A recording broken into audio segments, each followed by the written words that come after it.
Hello दोस्तों, welcome to our channel Srishti classes. Srishti classes भाई राजेश चौधरी। दोस्तों आपका जुड़ने के लिए बहुत बहुत धन्यवाद। जय श्री श्याम दोस्तों, राम राम साहब।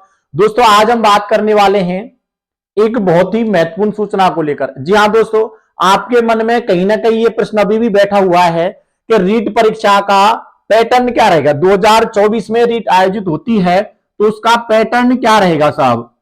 क्या सरकार जो प्रेजेंट में पैटर्न चल रहा है मुख्य परीक्षा और पात्रता परीक्षा का रहेगा या एक परीक्षा करवाई जाएगी।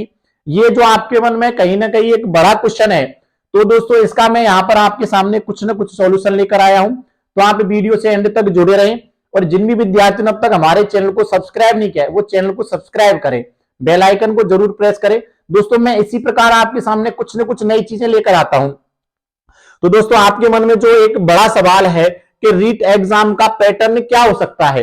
अगर रीट 2024 में आती है, मैं ये भी बताऊंगा कि कब आएगी, कब तक आने की संभावना, कितने पद रहेंगे, लेकिन यहां पर हम बात करने वाले आखिरकार उसका पैटर्न क्या होगा, चयन प्रक्रिया किस प्रकार से होगी। तो यहां पर हम पूरा डिस्कशन करने वाले हैं। सबसे पहले तो मैं दोस्तों बता देता हूं कि आखिरकार जो रीट का पैटर्न अब तक क्या रहा, पहले तो ये पता होना चाहिए, क्योंकि आपके मन में जो भ्रम है ना वो ये है कि सरकार परिवर्तित हुई है तो कहीं ना कहीं पैटर्न में कुछ ना कुछ तो बदलाव होगा। यहां इसकी जानकारी मैं आपके सामने रखने वाला हूं। तो दोस्तों सबसे पहले मैं बात करूं रीट परीक्षाएं कब से होना प्रारंभ हुई, तो पहले तो दोस्तों 2011-12 में, कब 2011-12 में साहब आरटेट के माध्यम से। आरटेट कब हुआ, आरटेट हुआ था साहब एक तो 2011 में और एक हुआ था 2013 में। तो 2011 वाली आरटेट के माध्यम से 2011-12 में अध्यापक भर्ती आयोजित हुई थी। इसमें क्या होता था, पंचायती राज विभाग के द्वारा 2012-13 वाली भर्ती में क्या हुआ, पंचायती राज विभाग के द्वारा दोस्तों यहां साहब क्या होता था कि पंचायती राज विभाग के द्वारा जिलेवार परीक्षाएं होती थी। जिलेवार जैसे प्रत्येक जिले की अलग अलग एग्जाम होती थी। तो दोस्तों इस विभाग, ये पंचायती राज विभाग उन परीक्षाओं को करवाता था। इनके माध्यम से क्या होता था, सिलेक्शन या चयन की प्रक्रिया होती थी। इसके बाद पैटर्न थोड़ा सा चेंज हुआ। तो दोस्तों 2015 में इसको नाम क्या दिया गया, आरटेट, राजस्थान टीचर एलिजिबिलिटी टेस्ट। लेकिन यहां दोस्तों थोड़ा सा पैटर्न चेंज हुआ 2015 में। 2015 और 2017 में साहब इसको नाम क्या दिया गया, पैटर्न तो लगभग सेम था लेकिन इसको नाम दे दिया गया साहब रीट। क्या नाम दे दिया गया, रीट नाम की एक चिड़िया है, मान लो इसको नाम क्या दिया गया, रीट नाम दिया गया। अब इस रीट से क्या होता था, ये रीट परीक्षा थी, इसका 90% वेटेज, इस रीट परीक्षा का कितना वेटेज साहब, 90% वेटेज, और कहीं ना कहीं 10% वेटेज, 10% वेटेज होता था। ये तो था साहब परीक्षा का, और 10% वेटेज होता था कॉलेज के अंकों का। इसमें क्या भूमिका आ गई दोस्तों, कॉलेज की, कहीं ना कहीं हमारी ग्रेजुएशन वाली भूमिका आई। तो दोस्तों परीक्षा का 90% और कॉलेज का 10% मिलाकर, इन दोनों को मिलाकर चयन प्रक्रिया होती थी। अब यहां देखो चयन प्रक्रिया में थोड़ा बदलाव हुआ। यहां तो दोस्तों 70-30 था, आरटेट और परीक्षा का पंचायती राज विभाग वाली का रेशो क्या था, 70-30। लेकिन इसके बाद साहब ये रेशो 90 और 10 हो गया, 90 और 10 हुआ। अब सरकार चेंज होगी तो सरकार ने कुछ ना कुछ नया किया। तो दोस्तों यहां पर मुख्य परीक्षा का 90% जिसको रीट कहा गया और कॉलेज वाले अंकों का 10% अंक जोड़कर दोस्तों चयन प्रक्रिया पूरी होती थी। इसके बाद कहीं ना कहीं कुछ और परिवर्तन हुए। तो दोस्तों 2020 में, कब साहब, 2020 में एक ही परीक्षा होती थी जिसको भी नाम क्या दिया गया, रीट। अब यहां क्या होता है साहब, एक परीक्षा के माध्यम से इन रीट को लेने वाला था माध्यमिक शिक्षा बोर्ड। इसको लेने वाला कौन था, ये जो रीट हुई और यहां पर भी रीट हुई दोस्तों, इनको लेने वाला था माध्यमिक शिक्षा बोर्ड। ये ली गई माध्यमिक शिक्षा बोर्ड के द्वारा।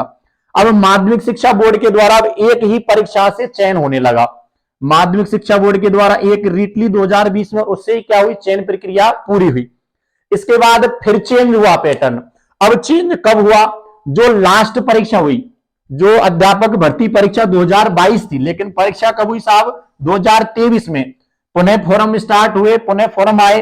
तो ये है साहब तुम्हारी परीक्षा 2023 की। इसमें क्या पैटर्न रहा, इसमें कहीं ना कहीं पहले पात्रता एग्जाम हुई। इसका पैटर्न क्या है, इसमें कहीं ना कहीं पहले क्या हुई साहब, पात्रता हुई, लेकिन पात्रता के अंकों को सम्मिलित नहीं किया गया। पात्रता केवल और केवल पास करना जरूरी था, और पास करने का वेटेज क्या था, जर्नल के लिए 60% और अदर कैटेगरियों के लिए जो आरक्षित वर्ग की कैटेगरी है उनके लिए 55% अंक यहां पर लाना जरूरी था।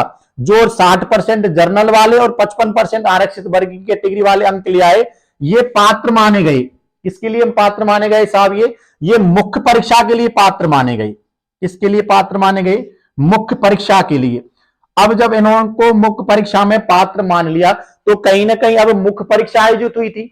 अब दोस्तों जो मुख्य परीक्षा आयोजित हुई थी, इस मुख्य परीक्षा के माध्यम से वेटेज नहीं जोड़ा, केवल इनको पात्र कर दिया मुख्य परीक्षा के लिए, और मुख्य परीक्षा के माध्यम से ही दोस्तों क्या हुआ, चयन प्रक्रिया पूरी हुई।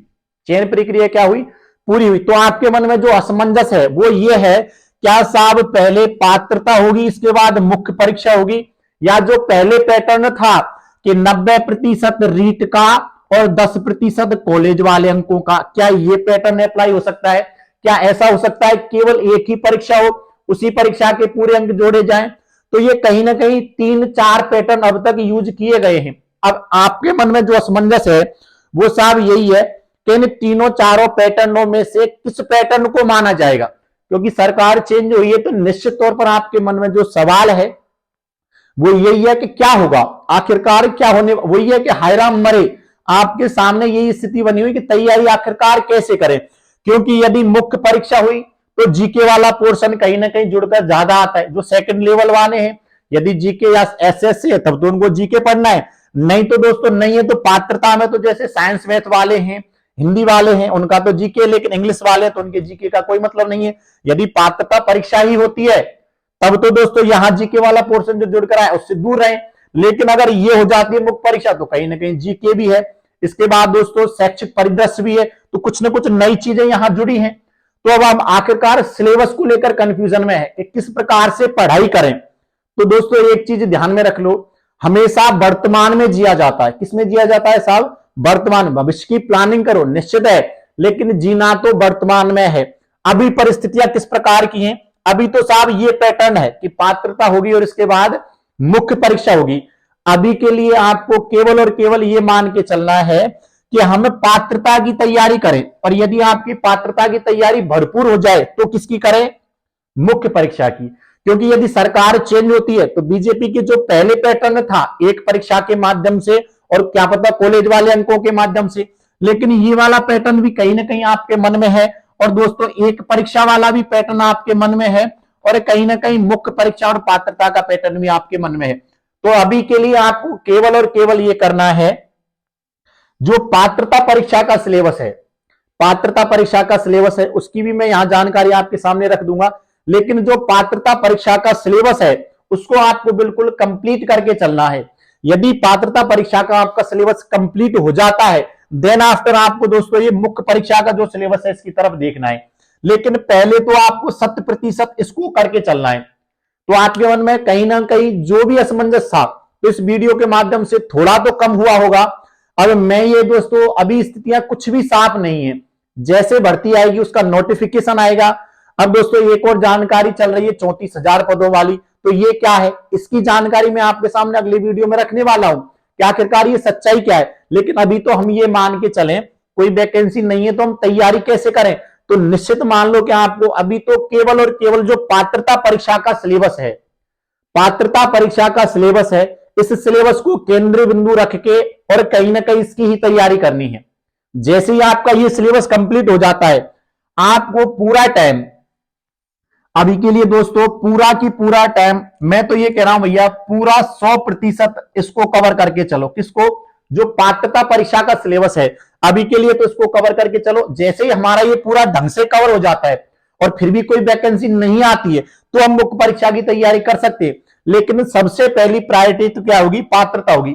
क्योंकि यदि ये रेशो रहता है तब भी सिलेबस यही था, अगर ये पैटर्न होता है तब भी पहले इसको पास करना है, तो कहीं ना कहीं आपके मन में सबसे पहले तो दोस्तों पात्रता का सिलेबस ही होना चाहिए और उसी को टारगेट करके आपको पढ़ाई करनी चाहिए। और मैं तो ये कहूंगा जो भी मन में क्वेश्चन है या जो भी मन में असमंजस की स्थितियां हैं उन सबको तो दूर रखो, क्योंकि जो भी होने वाला है सबके लिए होने वाला है।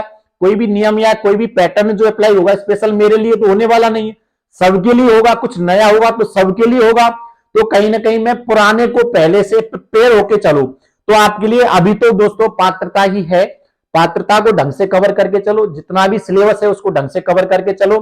अगर कुछ चेंज होता है तब सबके लिए चेंज होगा, और चेंज नहीं हुआ तो एक सीढ़ी हम आगे हैं। तो आप ये मान के चलो। ठीक है दोस्तों, कहीं ना कहीं आज आपके लिए कुछ तो अच्छी जानकारी लेकर आया हूं मैं। तो यदि मेरी जानकारी आपके लिए अच्छी लगी हो तो वीडियो को जरूर लाइक करें। आगे भी मैं आपके सामने इसी प्रकार जुड़ता रहूंगा। ठीक है दोस्तों, आपका बहुत बहुत धन्यवाद। जय श्री श्याम।